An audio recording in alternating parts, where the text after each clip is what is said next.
a show of force by the Friends of Israel in South Africa. They've gathered to remember all the Israeli civilians who died when the Hamas stormed Israel last weekend. Well, it's a strong gesture of solidarity. We can see people from all walks of life here, Jews, non-Jews, everybody came to express their support with the people of Israel, with the state of Israel, with the terrible victims of the terrible violence that took place, that were the massacres that were perpetrated on the people, on children, and so on. And this means a lot to us, and it means that the people of South Africa support Israel. South African government stance on the conflict has also been slammed here. I say this to those who have been trying to justify these heinous crimes, who rationalize that the slaughtering and abducting of innocent women and children in their homes is a legitimate reaction to some alleged policy of the Jewish state or her government.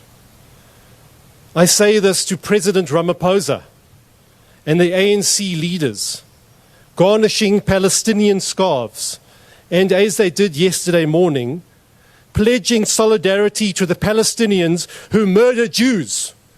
Shame on you! We watched in absolute horror on Saturday while our worlds shattered.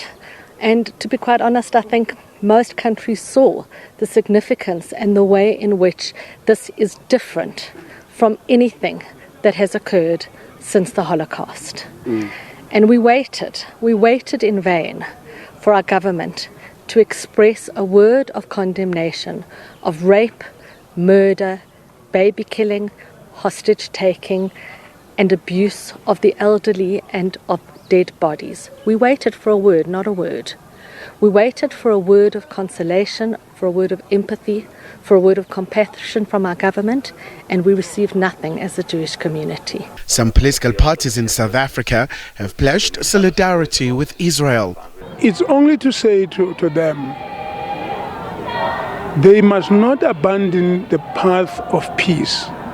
When Israel and Palestine agreed to the Oslo agreement, when they accepted those, they accepted that they are obliged to work for peace. Hamas refused to be part of it.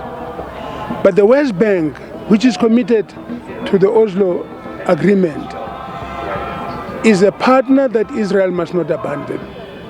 They must work together. Hamas is the sister of Al-Qaeda, of ISIS. And for our president, and for the ANC, and all the parties, and all the people that says they stand with Hamas, it's unspeakable. It is wrong that you stand with people that not only kill babies, but they pose them. Who does that? I believe it's important. As Nelson Mandela once said, that we insist on the right of Israel to exist within secure borders. And coming out here with numbers, Christians, Jews, South Africans saying, we stand against terrorism. As the war intensifies in Gaza, there are calls for Hamas to release all the people who are held hostage. Khayelihle Khumalo, SABC News, Johannesburg.